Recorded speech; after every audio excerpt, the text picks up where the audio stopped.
Shalom, good morning, మీకు శుభములు కలుగును గాక. అనుదిన కృపలో భాగంగా వస్తున్న లేఖన భాగాలు వింటూ ఆయన సన్నిధిలో సంతోషిస్తున్నారని, ఆనందిస్తున్నారని, ఆ వాక్యం చేత బలాన్ని పొందుకుంటున్నారనుకుంటున్నాము. అనుదిన కృపలో భాగంగా ఈ దినము కూడా లేఖన భాగం చూసుకుందాం. సామెతల గ్రంథము 4వ అధ్యాయము 12వ వచనంలో, నువ్వు పరిగెత్తునప్పుడు నీ పాదములను తొట్టిల్లనీయడు, కాబట్టి తొట్టిల్లదు అని పరమ తండ్రి వాగ్దానం ఇస్తూ వస్తుంటాడు. అవును, మనం ఈ లోకంలో మన యొక్క జీవన మార్గంలో మనం వెళుతూ వస్తుంటప్పుడు, పరిగెత్తుతూ వస్తుంటున్నప్పుడు, ఆ పరిగెత్తుతున్న మార్గములలో మన పాదములను తొట్టిల్లనీయడు పరమ తండ్రి. మనం ఆయన విశ్వాసం ఉంచి జ్ఞానవంతులమై, బుద్ధివంతులమై, యథార్థపరులమై, పరిశుద్ధులమై ఆయన యందు మనం ఆనుకొని ఆయన మార్గంలో నడుస్తూ వస్తుంటున్నప్పుడు ఆయన మన పాదములను తొట్టిల్లనీయడు సుమా. మనల్ని కాపాడే నాథుడు. కాబట్టి ఆయన తన దూతలకు ఆజ్ఞాపించి మనల్ని కాపాడే నాథుడు ఆ పరమ తండ్రి. కాబట్టి వారు తమ చేతుల మీద మనల్ని ఎత్తు పట్టుకొని నడిపించేవారు దూతలు.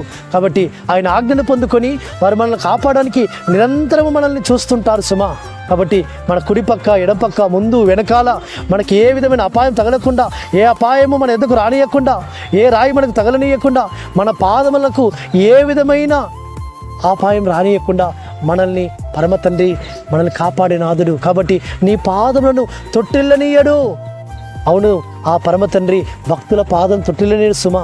కాబట్టి మనం అనుదినము కూడా ప్రార్థన చేసుకొని మన యొక్క దినము ప్రయాణములలో కానీ, మన యొక్క జీవన దినచర్యలో కానీ మనం వెళుతున్నప్పుడు పరమ తండ్రి మనకు ఆయన కాపుదల ఇచ్చేవాడు. తన పరిశుద్ధాత్మతో ఆయన మనల్ని ఆవరించి కాపుదల చేసేవాడు. తన దూతలకు ఆజ్ఞాపించి కాపుదల చేసేవాడు. కాబట్టి మనం పరిగెత్తున్నప్పుడు, నడుచున్నప్పుడు, మనం ఎక్కడికి వెళుతున్నా ఆయన చల్లని చూపు మన మీద ఉంచుతాడు. ఆయన కనుదృష్టి మన మీద ఉంచుతాడు.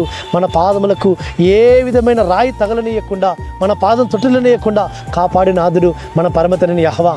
కాబట్టి మనం విశ్వాసం ఉంచుదాం, నమ్మిక ఉంచుదాం. ఆయన మనల్ని కాపాడే నాథుడని, మన పాదం తొట్టిల్లనీయడు అని, మనం పరిగెత్తున్నప్పుడు, నడుచున్నప్పుడు ఆయన మనల్ని తన రెక్కలలో భద్రపరుస్తారని మనం విశ్వసిద్దాం. అట్టి విధంగా పరిశుద్ధాత్మ తండ్రి సన్నిధిలో మనం విశ్వాసం ఉంచినప్పుడు పరమ తండ్రి మనల్ని కాపాడి మనల్ని నడిపిస్తాడు సుమా.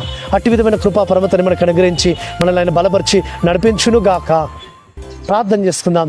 పరలోకందర మా తండ్రి, సర్వోన్నత జీవాధిపతి యెహోవా, అవును తండ్రి, మేము పరిగెత్తున్నప్పుడు మా పాదం తొట్టిల్లదు అని వాగ్దానం ఇచ్చినారు. ఆ వాగ్దానం మా పక్షం నెరవేర్చమని ప్రార్థిస్తూ మానసికుడు, విమోచకుడు, నజరేయుడైన యెహోవా అతి పరిశుద్ధమైన నామమున స్తుతించి ప్రార్థించి వేడుకుంటున్నాము తండ్రి. ఆమేన్.